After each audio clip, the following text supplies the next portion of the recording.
فرش التراب يضمني. Alloh, men sendan ojizlik va dangasalikdan va qo'rqoqlik va baxillikdan, keksalikdan panoh so'rayman va qabr azobidan panoh so'rayman va tiriklik va o'lim fitnalaridan sendan panoh so'rayman.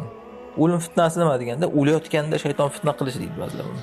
Shayton eng qattiq fitnalashi inson o'layotganda fitnalash bo'ladi. Shayton atbolariga aytar ekan, hozir ushlab qolsanglar, ushladinglar shu odamni, bo'lmasam ketdi sizlar qo'linglardan.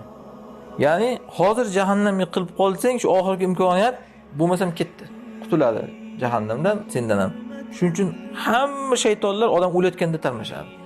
Auzubillah, o'lim fitnasidan. O'shanda odam har xil narsalarni gapirib tashlashi mumkin. O'lim og'rig'i talvasasi sababdan pitirchilab. Yoshligimizda domlalarimiz bizni o'sha Chilyosinga olib borardi. 11-12 yosh edik. Chilyosinda bir kampirni o'qiyapmiz bir kuni. Shunaqangi bir qo'rqinchli ovoz chiqarib, ichidan so'kib tashladi hammani. Hargiz esimdan ketmaydi-da, shunaqangi ovozi, shaytonning ovozi deb o'ylayman-da, o'sha ovozni eslasam har doim. Mana shu nimadan, ana shu o'layotgan, o'ldik-ku unaqa bo'lib. Alloh alam nima bo'lib ketdi u. O'layotgandagi shaytonning fitnasidan mana shu. Fitnatul mamat deyiladi, o'lim fitnasi. Yoqmaydi odamga shunaqa Qur'on eshitishcha o'layotgan paytda, azon eshitish, namoz eshitish, la ilaha illalloh deyish, umuman din haqida gap so'z yoqmay ketadi. Ana shu fitnatul mamat. U har doim endi bunaqa bo'lmaydi. Masalan, Imom Ahmadda aytilgan-ku, o'lim tarvasasida yotgan paytlarda shayton kelib, qo'limdan ketding-a, Ahmad degan. Bu tomondan fitna qilgan. Yo'q deganlar. Hali ham emas. Qo'limdan ketding degani, ya'ni u o'ylaganki shayton hozir ha, qutuldim sendan desa, tutilgan bo'ladi. Chunki bir nafas bo'lsa ham joniz bormi, hali ham omonligi yo'q shaytondan.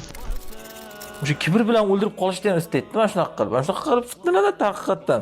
Shayton menga deydi, qara, tanbir yubordi deydi, agar johil bo'lsa inson shunaqa paytda. Ketdi shu bilan. U shaytonga o'xshagan kibr bilan o'ladi. Ming xil fitnasi bor uni. Ana shuning uchun u o'lim fitnasidan panoh so'rash kerak. O'lim fitnasi deysiz, hozir uyqu fitnasidan qutula olmayapti qancha odam. Nauzubillah. Bu nima degani? O'lim ham bir uyqu, al-nawm akhul maut deyilgan. Uyqu o'limning ukasi. Masalan, tushiga kirgan narsadan qancha odam fitnalanmayaptimi bugun? Tushimga kirishdi, menga aytishdi, bunday xosiyatli odam ekansan, sen Mahdi ekansan, uysan, busan, Alloh nazar tushib senga, xosiyatli rohmoniy tushlar ko'ryapman. Va hokazo. Fitnalangan tushidan. Bu hali kichkina o'limdan fitnalanyapti, mana uki uyqu. Ertaga katta o'limni qayerdan bilasiz? Ko'ziga shayton bir nimalarni ko'rsatib, o'zini avliyo deb o'ylab kibrga ketib o'lar. 1540-hadis. Oysha radhiyallohu anhodan Nabiy sallallohu alayhi vasallam mana bu kalimalar bilan duo qilardilar. Allohumma inni a'udhu bika min fitnatin nar va azabin nar va min sharril ghina wal faqr. Alloh, men sendan do'zax fitnasidan panoh so'rayman va do'zax azobidan panoh so'rayman va boylik va faqirlik fitnasidan va yomonligidan panoh so'rayman. Endi qarang bu yerda. Do'zax fitnasidan panoh so'rayman, do'zax azobidan panoh so'rayman. Demak, do'zax azobi boshqa, do'zax fitnasi boshqa. Do'zax azobi tushunarli. Do'zax fitnasi nima edi desa, ba'zilar aytganki, do'zaxga olib boradigan fitnalar. Ba'zilar aytganki, do'zaxdagi savol-javob. Mana shu do'zax fitnasi degani. Do'zaxda ham savol-javob bo'ladimi desa, bu haqorat tarzida savol-javob bo'ladi.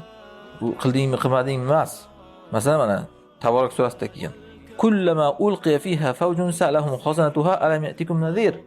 Har qachon bir guruh jahannamga otilinganda, jahannam xazinabonlari ulardan so'raydi, sizlarga ogohlantiruvchi kelmaganmidi? Qolu bala, ular kelgandi deydi. Bizni yolg'onchiga chiqargandik deb yig'lab o'tiradi. Mana shu hozir aytilgan ana shu do'zaxning fitnasi, savol javobi degan.